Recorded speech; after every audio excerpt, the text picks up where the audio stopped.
let's flip over and talk about what all of our members have, and that's flat panels.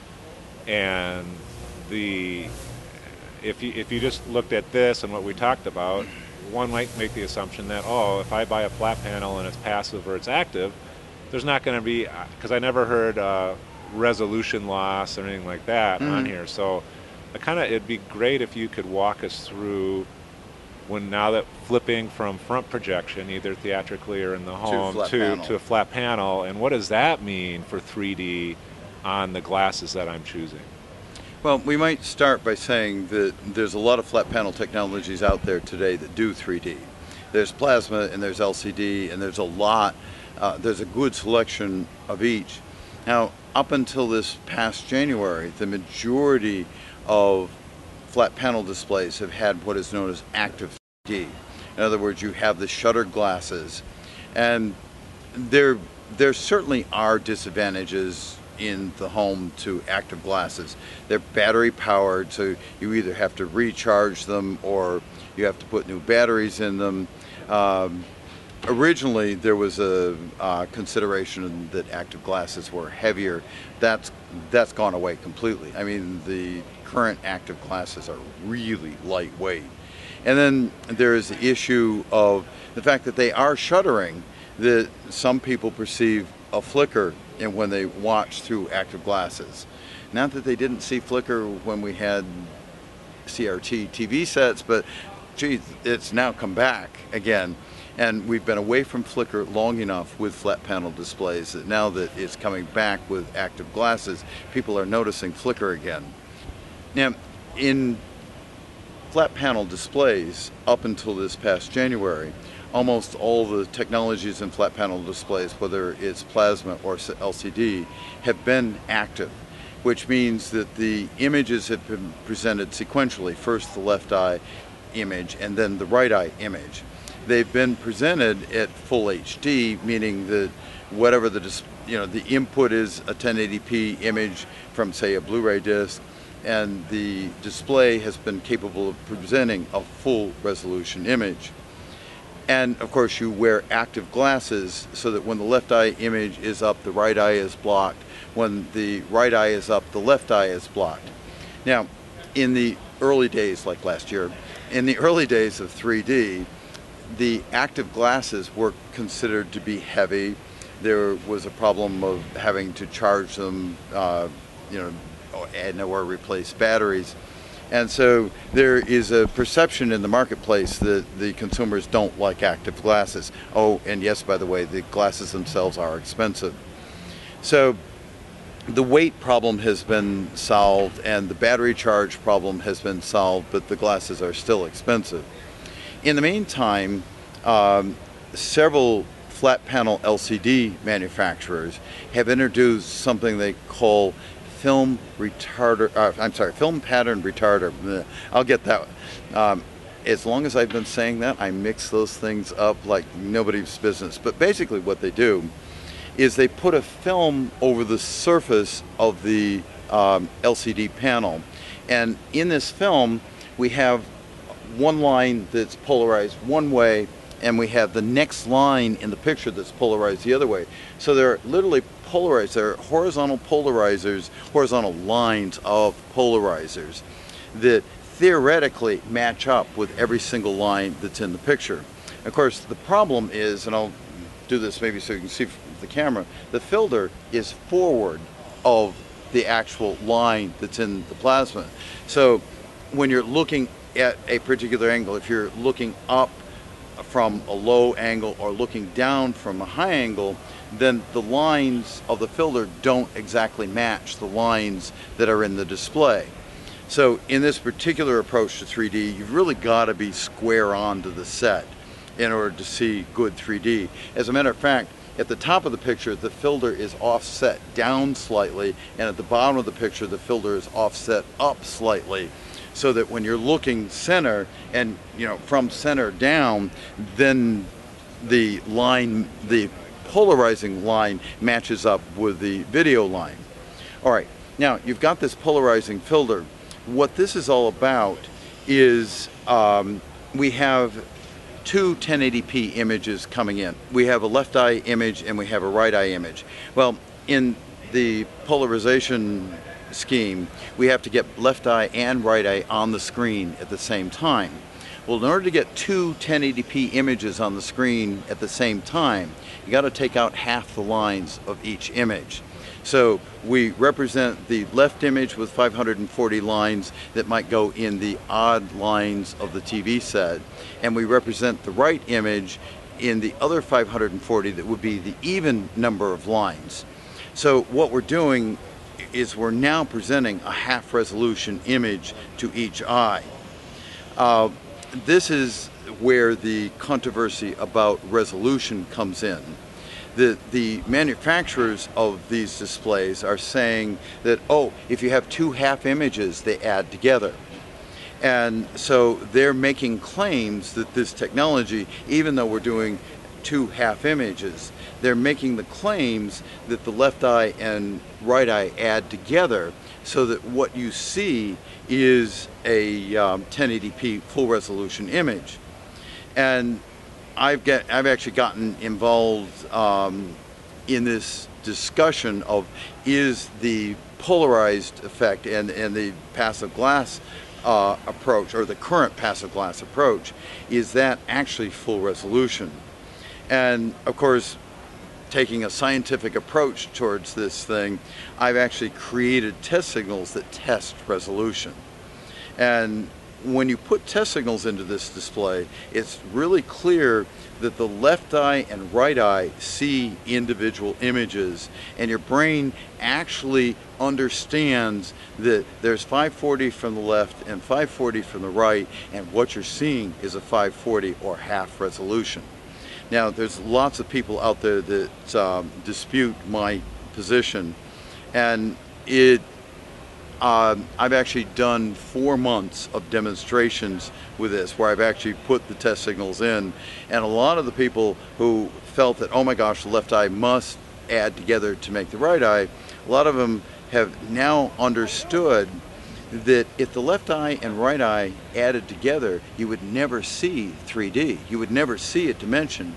If the left eye cannot distinguish the difference between, if the brain can't distinguish the difference between the left eye and the right eye, there is no 3D. And I've gotten rather tricky in how I do this. As an example, in the left eye, I put a red circle. In the right eye, I put a cyan circle. Cyan is blue plus green. Now, in theory, if the two images added together, when you put the glasses on, you would see gray, because red plus blue plus green equals gray. When you put the glasses on, you see the two colors. You don't see gray. And so this instantly tells you that your brain recognizes the difference between the left eye and right eye, and fully recognizes it. And this has shocked people. But this is a scientific approach, because I know that if the two eyes actually added together, as people claim, that red plus cyan would equal gray. And it doesn't. It equals red and cyan. So if you do the same test with like an active shutter glass, that same test pattern, it shows gray? You still, no. This is perception of left eye versus right eye. It doesn't matter what the technology is that delivers left eye, right eye. The discussion of the two images adding together came up from the people that were doing half resolution, right, and then claiming that it was full resolution. Said, well, left eye and right eye add together. First of all, if they added together, you wouldn't see 3D. And I mean, nobody, I can't believe that nobody got by that explanation. That if they added together, you'd never see 3D.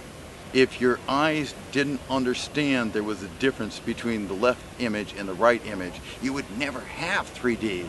And so all these people who claim that it adds together don't understand, in my opinion, don't understand what 3D is. And so I just developed test signals to make it so obvious that no one could miss the fact that your eye really does understand what's in the left image and what's in the right image, and if they're half resolution, that is part of what you see.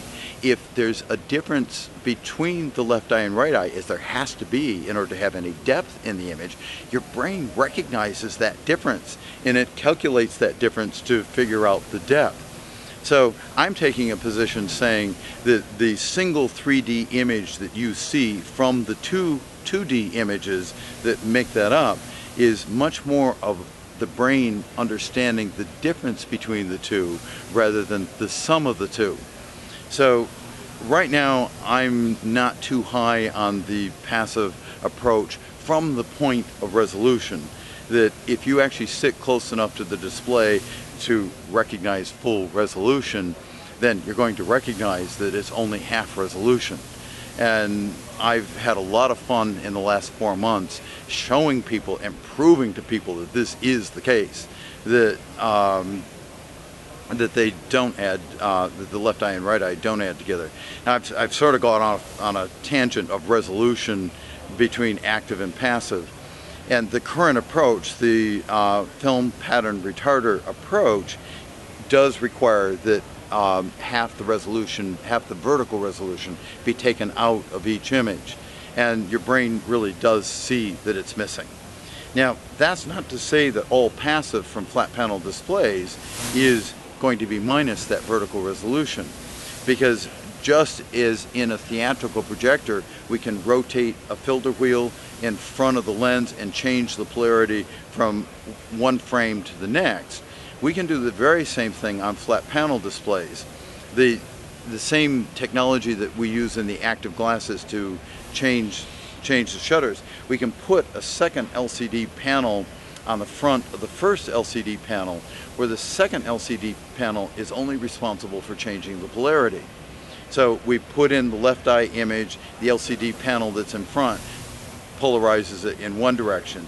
Then we change the next image that comes along as the right, and we make the LCD change the polarization. I call that active passive, where the active is in the set itself, yet you're wearing passive glasses. I was reading on some trade magazines on the way here to CEDIA that Samsung had a thing at SIP where they had that technology that you're talking. It was in combination with Real 3D, and they called it, I believe, RDZ technology, and they had some 46-inch display that sounded very similar to what you were describing, but allowed the person to have passive glasses. Have you heard of that at all? Or Oh, heard it. I've been working with it. Oh, I'd love to see it. I have. I've been working in the process of explaining active versus passive. I'm having to be really careful in saying that there is one, that you can't just say that passive technology isn't full resolution. Passive technology can be full resolution. So I've had, in all the statements I've been trying to make it really clear that we can't say that passive technology is half resolution, because there is a passive technology that is full resolution.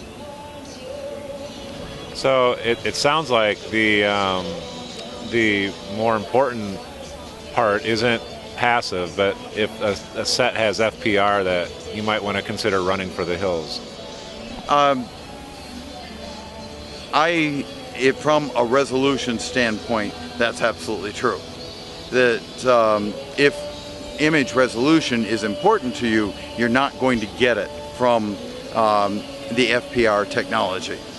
The other question I had that I never heard of when you were describing the FPR panels is you said that the way that the polarization occurred, it was in front of the LCD panel, and that it angled from top to bottom, so that if you were, standing a little or a little below, you wouldn't see these distortions. Now, if I'm doing 2D, how does that stuff not get involved? How does that affect you? Well, obviously there's a light loss, and obviously there is a line structure that is being added added in front of the image. And so it will somewhat degrade the 2D quality that you can see from the display. Also, I found that some of the manufacturers of these FPR displays are also doing some video processing that pre-filters the image so that the 2D image isn't anywhere near as good as a 2D image would be from a 2D display. That has me far more concerned than what's happening in the 3D, because I still believe that 80 or 90% of what you're going to be looking at is going to be 2D, so that the 2D is going to be a real issue.